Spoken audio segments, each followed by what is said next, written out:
Potash নকৰিবি potash নকৰিবি চলি আছে না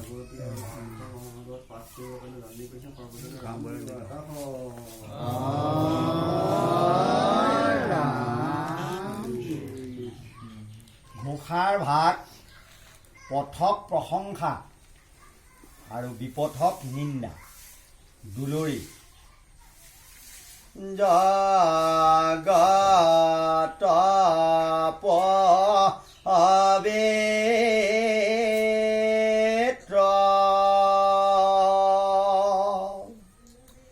কাৰে হৰি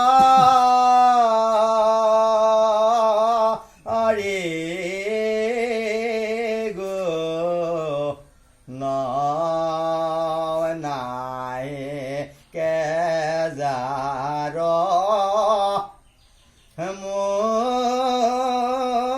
মুখত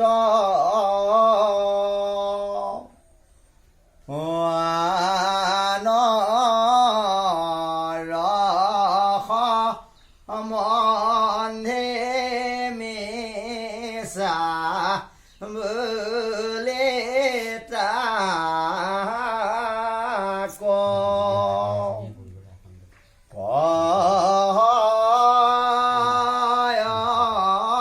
জানা শাস্ত্ৰ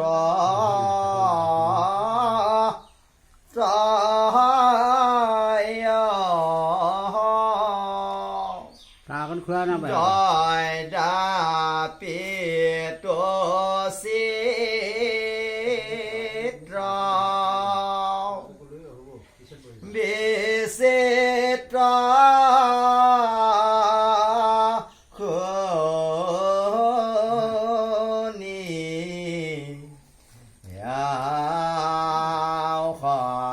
সবাতে কৰি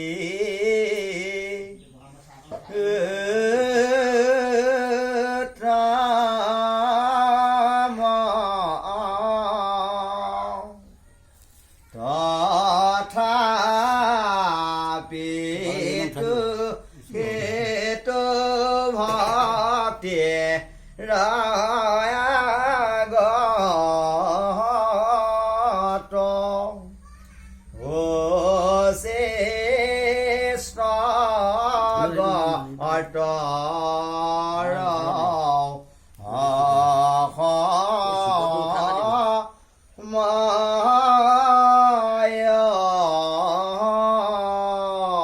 কৃষ্ণ আমাৰ ভাক্তি মান বাৰু দীঘল নহয় তথাপিও আপোনাৰ খবৰ আজ্ঞা পাই আমি অল্পমতি অকণমান প্ৰত্যেকটো ঘোষাই আমি 1 ছেকেণ্ডকৈ অকণমান ইয়াৰ গ্ৰহতত্বৰ যি পদৰ অৰ্থটো অকণমান ক'ব বিচাৰিছোঁ যে প্ৰথম ঘোষাভাগে আমাক কৈছে যে জগত পবিত্ৰকাৰী হৰিগুণ নাহিকে যাৰ মুখত যে পবিত্ৰকাৰী প্ৰভু ভগৱন্তৰ যি গুণ কীৰ্তন এনেহেন গুণ কীৰ্তন হৈছে পবিত্ৰ যাৰ নাম শুনিলে আত্মা পবিত্ৰ হয় গোটেই জগত পবিত্ৰ হয় যিমান জীৱ আছে মনুষ্য আত্মা সকলো আত্মা পবিত্ৰ হয় হৰিগুণ নাম শুনিলে আৰু কীৰ্তন কৰিলে বা শ্ৰৱণেই হওক কীৰ্তনে হওক যিজনে কৰিব তেওঁ পৰম গতি লাভ কৰিব তেওঁ আত্মা পবিত্ৰ হ'ব আৰু পবিত্ৰ হোৱাৰ লগে লগেই প্ৰভু ভগৱন্তৰ পৰম ধামলৈ যাব পাৰিব নাহিকে যাৰ মুখত যিজনৰ এনেহেন পবিত্ৰ ৰাম নামৰ যি বাণী যাৰ মুখত নাই আনৰ সম্বন্ধী মিছা বুলি তাক কহয় জনা শাস্ত্ৰত যে যাৰ মুখত নাই তেওঁ কিন্তু কেতিয়াও পৰম গতি লাভ কৰিব নোৱাৰে তথাপিতো চিত্ত বিচিত্ৰ শুনিয়া সবাতো কৰি উত্তম তথাপিতো সিটো ভক্তিৰ আগত উচিষ্ট গত্ৰৰ সম যদি ভক্তিক যদি আমি প্ৰভু ভগৱন্তৰ যি ভক্তি আমি যদি নলওঁ আমি অন্য কথাহে যদি আমি শুনো একমাত্ৰ প্ৰভু ভগৱন্তৰ বাহিৰে যদি আমি অন্য দেৱ দেৱী মূৰ্তি আদি যদি আমি অৰ্চনা কৰোঁ বা তাত ভক্তি কৰোঁ তেতিয়াহ'লে আমি কোনো ধৰণৰ প্ৰভু ভগৱন্তৰ চৰণ আমি লাভ কৰিব নোৱাৰোঁ। আনত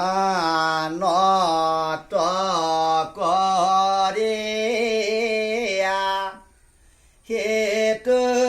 বাচন কৌতম যদি বোলায়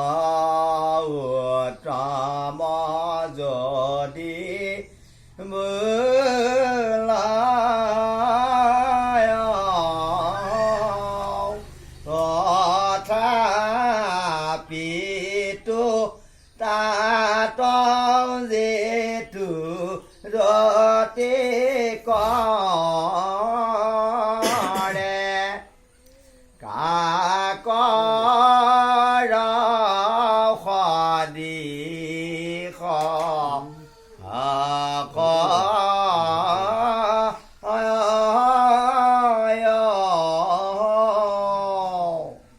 যে আনত কৰি সিটো বচনক উত্তম যদি বোলয় তথাপিতো তাত যিটো ৰতি কৰে কাকৰ সদৃশ বুলি কৈছে। কাকৰ মানে কাউৰী সদৃশ। যদি একমাত্ৰ প্ৰভু ভগৱন্তৰ কথা বা ভগৱন্তৰ বচনহে আমাৰ উত্তম, যে ভগৱন্তৰ কথাৰ বাদে যদি আমি আনৰ কথা কুচক্ৰান্ত তাৰ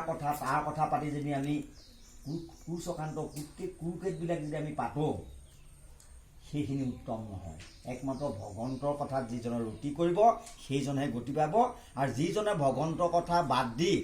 আনৰ কুচক্ৰান্ত কথা যদি অকথা যদি পাতি আলোচনা কৰে তেতিয়াহ'লে এইটো কি বুলি কৈছে, এই বস্তুটো কি বুলি কৈছে যে কাকৰ সদৃশ। যেনেকৈ কাউৰীয়ে ৰঙুলিয়াই থাকে,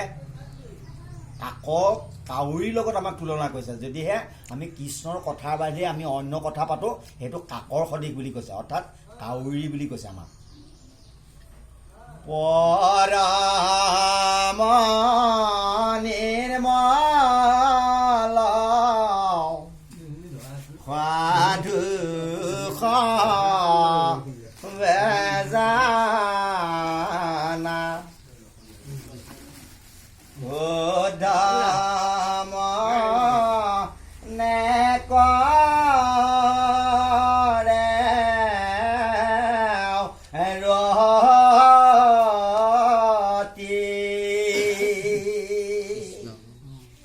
কৃষ্ণৰ চৰণ পদ্ম দেখিয়া স্নেহ কৰে ভকতি।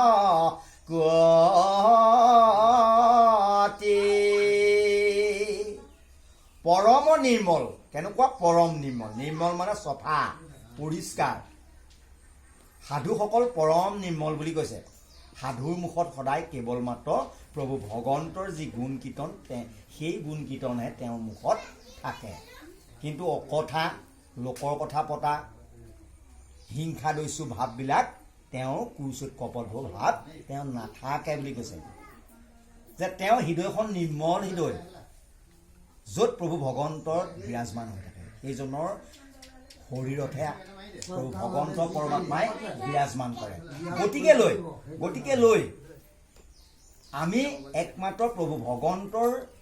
গুণ কীৰ্তন কৰিব লাগিব। আমাৰ হৃদয়খন পৰম নিৰ্মল হ'ব লাগিব। গতিকে সাধুসকলৰ হৃদয় পৰম নিৰ্মল, শুদ্ধ মানে প্ৰভু ভগৱন্তৰ কৃষ্ণৰ পাদপদ্মত ভক্তি কৰিব লাগিব আৰু সকলোকে স্নেহ ভাগ কৰিব লাগিব। আজি আপুনি এখেত সকলোজনৰ আত্মা পবিত্ৰ, পৰম আত্মা, জীৱ আত্মা। আপোনাৰ জীৱ আত্মা আৰু প্ৰভু ভগৱন্ত হৈছে পৰমাত্মা। সকলো আত্মাত সম দেখিব লাগিব। বাসুদেৱ মূৰ্তি বুলি আমি গণ্য কৰিব লাগিব। বাসুদেৱ মূৰ্তি আমি ভাবি ল'ব লাগিব যে এইজন ভকতৰ গাত ঈশ্বৰ আছে, ঈশ্বৰৰ মূৰ্তি বুলি আমি ভাবিব লাগিব। নহ'লে আমাৰ গতি লাভ কৰিব নোৱাৰোঁ। সেইকাৰণে আমি সকলোকে স্নেহ কৰিব লাগিব। যে প্ৰসিদ্ধ ৰাজংশ বে মানস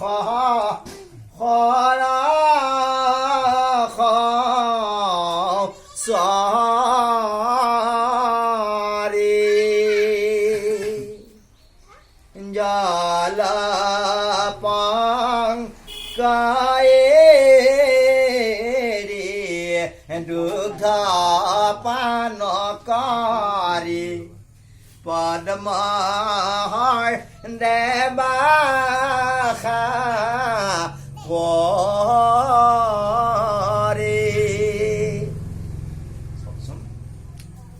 প্ৰভু ভগৱন্তৰ কি লীলা যে আমাৰ ভকতসকলক ৰাজহংসৰ লগত তুলনা কৰিছে ৰাজহংস মানে কি ৰাজহাঁহ আমি ৰাজহাঁহৰ দৰে সমস্ত ভক্তগণ আমি ৰাজহাঁহৰ দৰে হ'ব লাগিব আমাৰ মন পবিত্ৰ হ'ব লাগিব মনটো শুদ্ধ হ'ব লাগিব কিন্তু আপুনি এইটোৱে কৈছে এটা দৃষ্টান্ত দিছে যে ৰাজহাঁহে কি কয় মানস সৰোবৰ চৰাই ডাঙৰ মানে মানস এটা সৰোবৰ মানে সাগৰতহে চৰে ৰাজহংস কিন্তু হাঁহবিলাকে এই গেলা হেৰিয়াতহে চৰে তেওঁলোকে দুগ্ধ গেলা পানী গেলা বোকা খায় হাঁহবিলাক কিন্তু ৰাজহংসই নাখায় তেওঁলোকৰ সৰোবৰৰ পৰা শুদ্ধতে থাকে ঠিক সেইদৰে আমাৰ ভকতসকলে আমাক এইটোকে কৈছে যে ৰাজহাঁহৰ লগত ভকতক তুলনা কৰিছে তেওঁলোকে সদায় জল গেলা বোকা এৰি দুগ্ধ পান কৰে মানস সৰোবৰ আৰু তাত য'ত পদুম ফুলে তাত বাস কৰে সেই সৰোবৰত পদুম ফুলে থাকে উজয় দাপে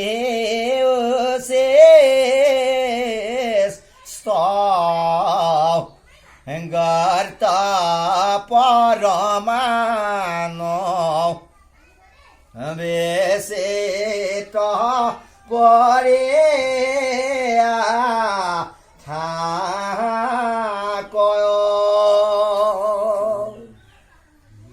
তথাপি তাত কাষে ৰময় ৰাজহংসন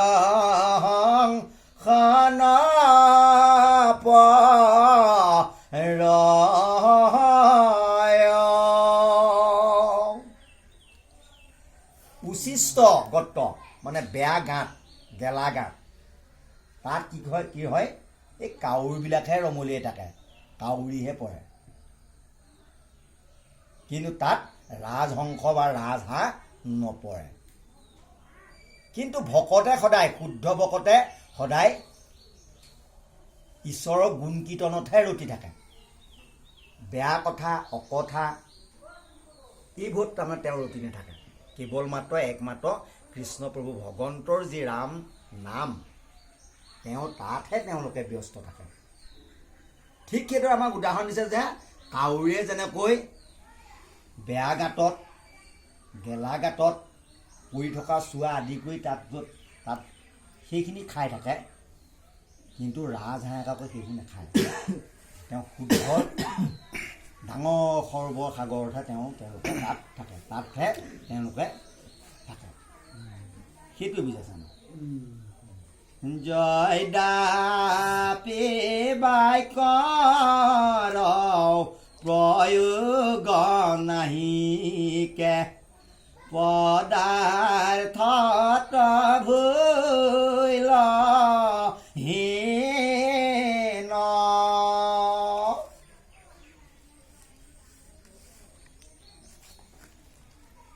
কৃষ্ণ শৰণ অনুজ্ঞালভিয়া কৰে বেৰাতে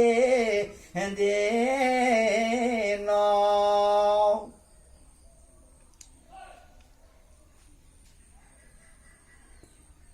যদ্যাপি বাক্যৰ প্ৰয়োগ নাহিকে পদাৰ্থত ভৈলহীন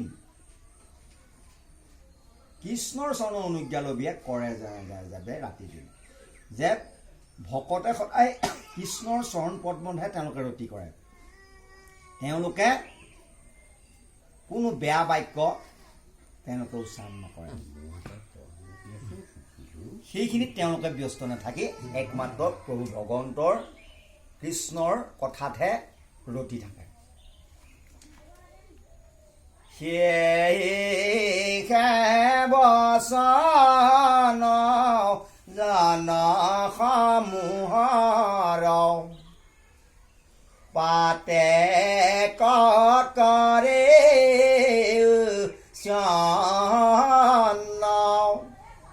কেশৱৰ নামে অংকিত জীৱাই কৰয় মাত্ৰ কীৰ্তন গতিকে ঈশ্বৰৰ যি গুণ কীৰ্তনত তেওঁলোকে যদি ব্যস্ত থাকে ৰতি থাকে কীৰ্তন কৰে প্ৰভু ভগৱন্তৰ তেতিয়ালৈকে তেওঁলোকৰ পাপবিলাক খন্তেকতে উচ্ছন্ন হৈ যাব অৰ্থাৎ নাশ হৈ যাব যিমান ভক্তি কৰিব সিমান পাপ তেওঁ নাশ হৈ যাব কেশৱৰ নামে যে প্ৰভু ভগৱন্তৰ অন্য এক নাম কেশৱৰ নামটো যিজনে মনত সদায় অংকিত কৰে যে এইজনে কৃষ্ণ বুলি তেওঁ লিখি এই সদায় তেওঁ হৃদয়ত সদায় যদি বহুৱাই দিব পাৰে কৃষ্ণৰ নামটো অংকন কৰি মানে লিখি লৈ যে কৃষ্ণৰ নামটো যিজনে স্মৰণ কৰি হৃদয়ত সদায় বহুৱাব পাৰিব আৰু কীৰ্তন হিচাপে তেওঁ যদি কৰিব পাৰিব তেতিয়া সেইজন ভকতে পৰম গতি লাভ কৰিব সেয়ে মাৰ্গে যদি কহন্তা লভয় পৰম সুখে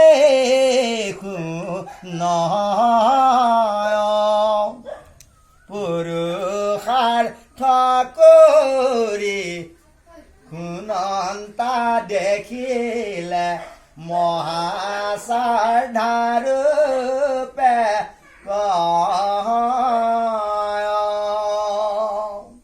সেই মাৰ্গে কি মাৰ্গ যে প্ৰভু ভগৱন্তৰ মাৰ্গ আমাৰ দুটা মাৰ্গ আছে প্ৰভু ভগৱন্তৰ মাৰ্গ দুটা আছে মাৰ্গ মানে ৰাস্তা এটা ঈশ্বৰৰ ৰাস্তা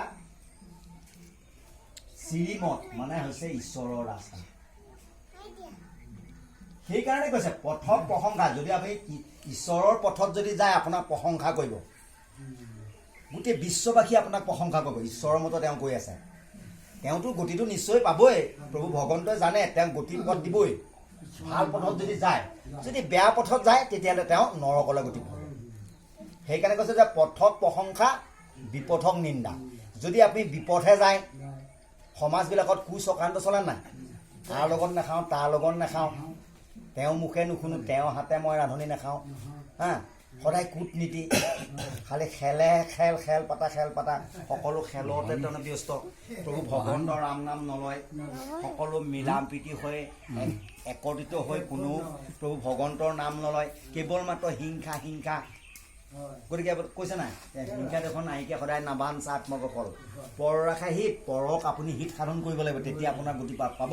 সেইকাৰণে কৈছে যে একমাত্ৰ কৃষ্ণ ভগৱন্তৰ নামটো অংকিত কৰি ল'বলৈ কৈছে আৰু ঈশ্বৰৰ মাৰ্গটোতহে যাবলৈ কৈছে নৰকৰ মাৰ্গত আপোনাক যাব নালাগে যদি বেয়া মাৰ্গত যায় তেতিয়া আপুনি নৰকলৈ গতি পাব জয় দাপিতু দৈৰ অভাৱ মিলিল কহন্তা শুনন্তা নাই অকলে বসে হৰে গুণ গাই থাকে মাত্ৰ সমুদায় এইসব কথাত লোক সমূহৰ পাতে নকৰে চাই শিষব বাক্য কমিছা বুলি শাস্ত্ৰে কৱে মাত্ৰ সমুদায় কিন্তু ভগৱন্তৰ ৰাম নাম আপুনি অকলেও ল'ব পাৰিব। যদি কোনো নাথাকও আপুনি প্ৰভু ভগৱন্তৰ নাম কীৰ্তন অকলেও কৰিব পাৰে। যদি শুনন্তাও নাথাকে তেতিয়াহ'লে আপুনি নিজেই নিজে কীৰ্তন কৰি তাৰ তত্ত্বটো আপুনি ল'ব পাৰিব। তেতিয়াও আপোনাৰ কোনো দোষ নহয়। ভগৱন্তৰ ৰাম নাম আপুনি নিজেও অধ্যয়ন কৰি ল'ব লাগে কৈছে। কোনোবা যদি আপুনি শাস্ত্ৰখন পঢ়িছে, কিবা ঈশ্বৰৰ তত্ত্ব তাত পঢ়িছে, কোনোবা যদি ভকতো নাথাকে শুনিবলৈ, তেতিয়াও তাৰমানে আপুনি ব্যৰ্থ হ'ব নালাগে, আপোনাৰ গতি লাভ হ'বই। সেইকাৰণে কৈছে শুনন্তাও যদি নাথাকে আপুনি ঈশ্বৰৰ নাম ল'বলৈ কৈছে। বোলে শুনন্তা নাই আৰু মই নপঢ়োঁ, আপোনাৰ নিজৰ নাম বোলে, যিহেতু আপুনি নিজৰ লাভ বনে নাবাঞ্চা কাটো বিষয় পৰম কৃপালু গুণত থাকে পৰক কৃপা কৰে। গতিকে আপোনাৰ নিজৰ নিজৰ লাভ হ'ব। আপুনি যিমান পঢ়িব সিমান শিকিব। বোলে কৰিবা ভক্তি পাবা মুক্তি, হয়নে বাৰু? যিমান ভক্তি কৰিব সিমান আপোনাৰ পৰম গতি মুক্তি লাভ কৰিব। কৃষ্ণ আৰু চিনাই অকণমান মানুহ সেহি সত্যতাকে মংগল বুলিয়া সেহি পৰম পুণ্য সেহি কুশল সাধু জগতৰ সেহি কথা গুণ তাতে মন্তে ৰমেশৰ বৈখনে জগত শোভাক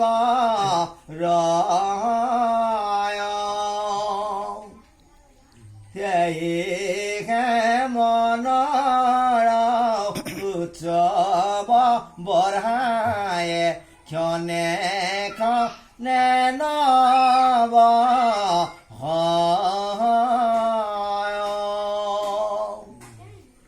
সেয়ে মনৰ শোক নষ্ট কৰি মিলাবে ভকতি কৃষ্ণৰ কৃপাত কৰয় কীৰ্তন জানাকে মতি। যদি শুদ্ধভাৱে যদি প্ৰভু ভগৱন্তৰ কীৰ্তন কৰে সেইজনক মহামতি বুলি কৈছে সাধুসকলে বা মহাজনসকলে। যিজনে শুদ্ধভাৱে প্ৰভু